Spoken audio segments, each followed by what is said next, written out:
The smell of the tube. New York, Paris, Tokyo, Moscow, Seoul, Beijing, Delhi, more than 150 cities around the world have subways.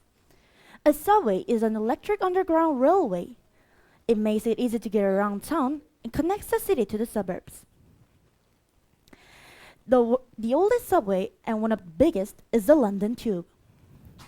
The London subway is called a tube because its tunnels are narrow and round like a tube. In fact, its tunnels are the smallest in the world, but the tube is one of the longest subways with 391 kilometers of track. The tube was the world's first underground rail system. It was built in 1863. But why did the city of London decide to build a railway underground? Well, in those days, the streets of London were very busy and dirty. Back then, the cheapest way to get around town was the omnibus, a horse-drawn bus. 20 people could sit inside an omnibus, but it wasn't a pleasant experience. It was crowded, and there was dirty straw on the floor. People complained a lot about riding in an omnibus. So, in 1836, the London Times newspaper published suggestions to make the journey more pleasant. 1. Sit up straight and don't take the space of 2 people. 2. Do not sit on the straw. You're not in a pigsty. 3. If you have a dog, make sure it is small and has a leash. 4. Do not bring large parcels. An omnibus is not a van. 5. Don't expect the omnibus conductor to have change. He is not a banker. 6. Don't act like you're better than other passengers. If you can afford to ride a private horse and carriage, then do so. Riding in the omnibus may have been bad, but stepping out of the bus and onto the London streets was even worse. With 1,000 horses were trotting along, the streets were filled with, you guessed it, horse poo. The horse dung was so bad that people, often children, worked as crossing sweepers.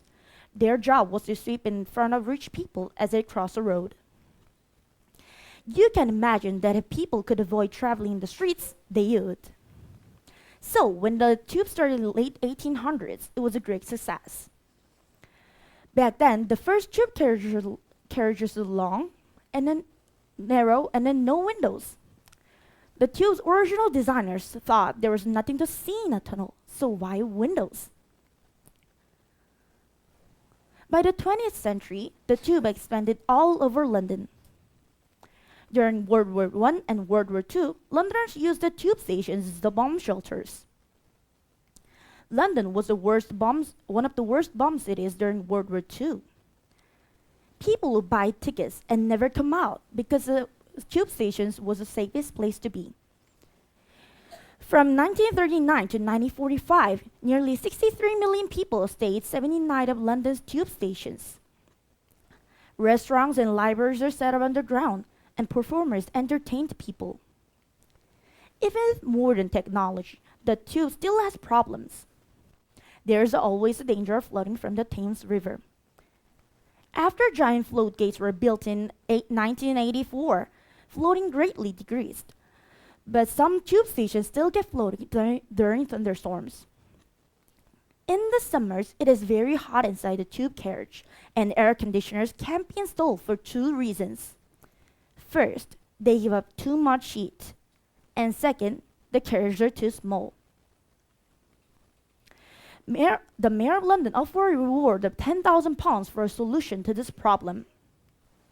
If you ever go to London, make sure you take the tube. Look for a round red sign and go down the stairs. Buy a ticket, wait on the narrow platform, then get on the tube. And remember, you're sitting inside a part of London's history.